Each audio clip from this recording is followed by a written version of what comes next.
Hello everyone, my name is Barbara Namadzau. I'm going to talk about Arizona's language development approach. First of all, I want to define English language learner. In Arizona, an English learner is a student who has not yet acquired English proficiency, whose native language is not English, and who cannot perform ordinary classroom work in English. He is a student who has difficulties in reading, writing, speaking, and understanding English. He is also defined as a limited English proficient student. The demographic and home language composition in Arizona stands like this. Arizona's pre-K to 12th grade English language population is varied, and students come from different ethnic, socio-economic statuses and cultural backgrounds. Most of the ELs are Hispanic Latino who speak Spanish. There are also students from Africa, Asia, and other backgrounds.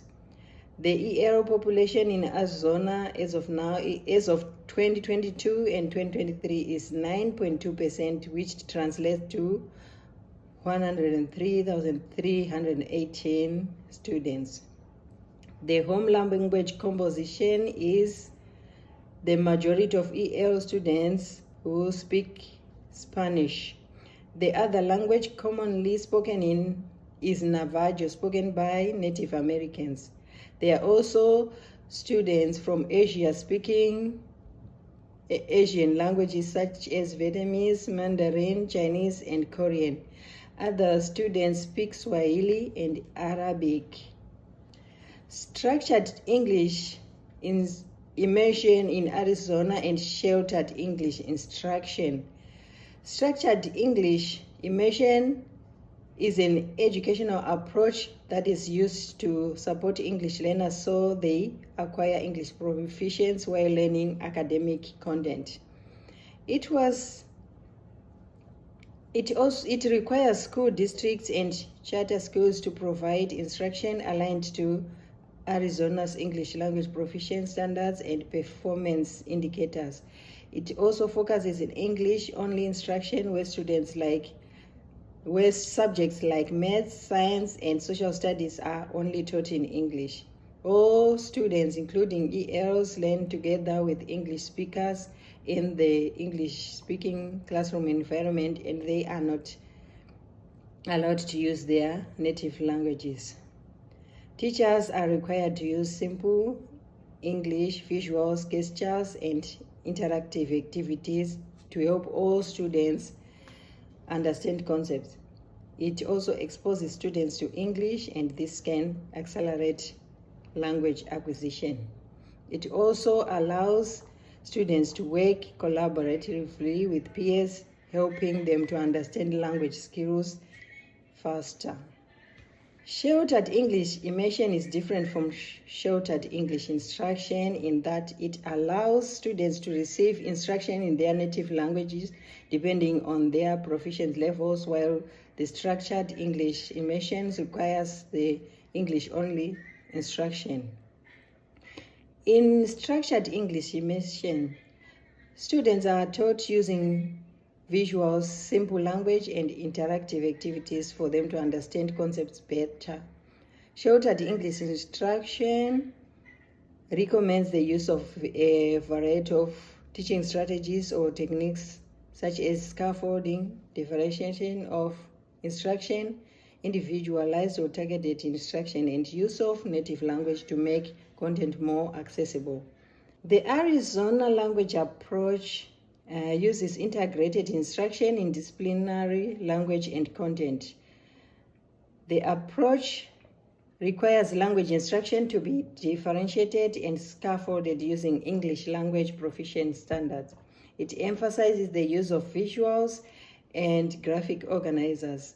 Educators are required to model learning approaches for students to construct meaning from content that's being taught. It requires students to be immersed in a rich language environment so they can learn from peers through group work, interactive and discussion-based tasks that increase students' motivation and engagement in learning.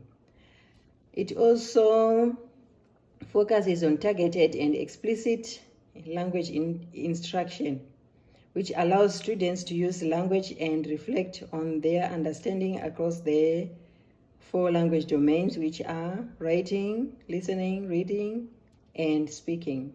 Educators are expected to immerse students in an English environment to encourage critical thinking and problem solving.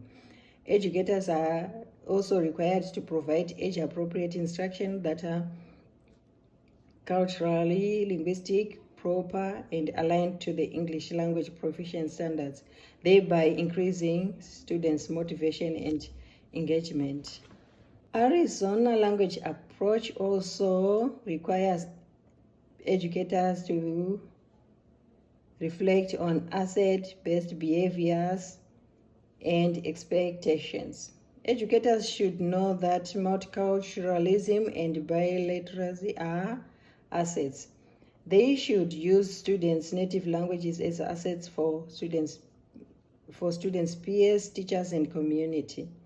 Educators are also expected to be responsive to students' diverse needs, abilities of English language learners, including students with learning challenges, and address their social and emotional needs. Educators should know that family and community involvement are important for student success. When assessing, monitoring, and giving student feedback, assessment should be aligned to the Arizona English Proficiency Standards. Teachers are required to use rubrics, formative and summative assessments data to provide meaningful feedback on language skills and content knowledge. They are to use Arizona assessment data to evaluate the effectiveness of language instruction and to inform future instruction decisions. Their feedback is expected to be provided in a timely manner. Research shows that bilingualism can foster critical thinking skills, problem solving, and multitasking skills that help in academic success. Instructional models such as sheltered instruction, group work, interactive strategies are crucial for developing English language learners' language skills and content knowledge. Sheltered instruction uses clear and simple language to make content meaningful to students. State policies recognizes that language is a difficult process that requires effective support to help English learners succeed academically, socially, and emotionally. Student agents and its benefits in education. Student agents implies that students can make control of how they learn and they are actively involved in their learning. It means students are able to choose and what they want to learn and can make decisions about learning, which can boost their motivation and engagement in learning. It is called inquiry-based learning or project-based learning. It involves implementation of a variety of activities based on students' interests and choices.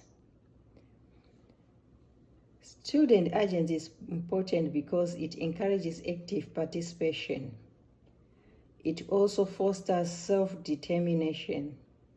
If students feel like they are being seen, heard, and valued, they will become self-motivated, which empowers them to reflect on their learning progress and identify areas for improvement and set personal goals, which helps them to develop resilience, autonomy, and self-directed behavior.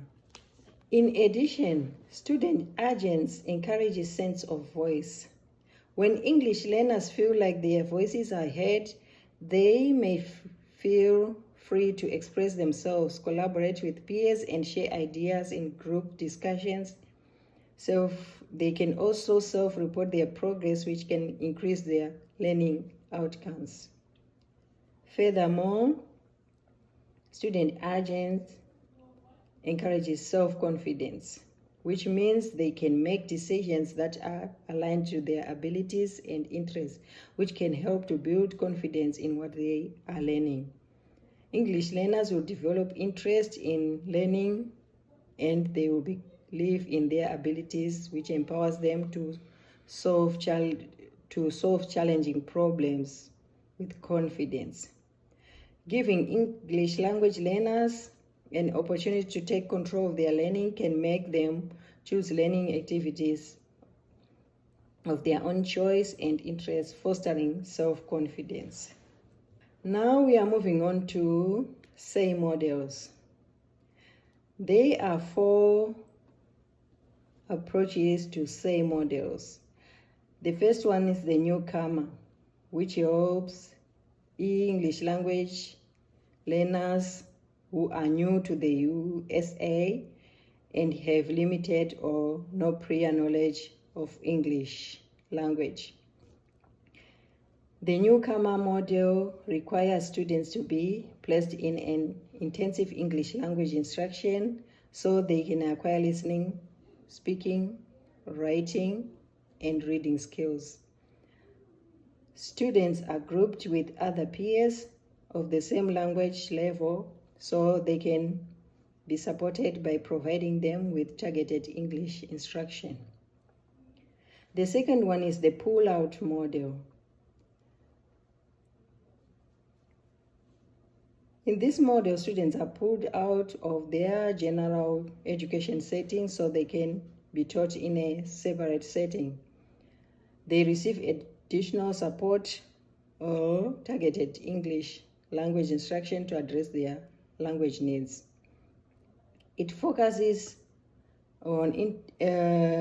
also focuses on integrating language learning with subjects such as English, math, science, and social studies. The third SAY model is called the 2-hour model. This model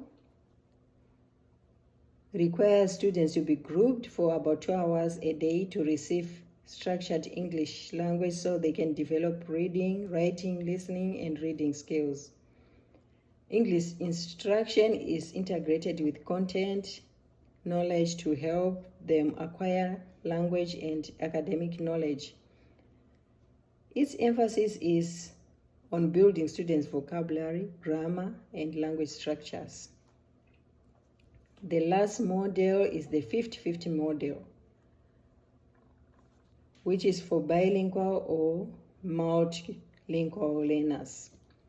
It helps students develop proficiency in both English and native language, fostering a sense of cultural identity and belonging. 50% of the instruction is taught in English and another 50% is in students' native language, helping them develop bilingual skills and academic skills in both languages. It requires students' families to sign a waiver confirming their knowledge of the model's goals. Thank you.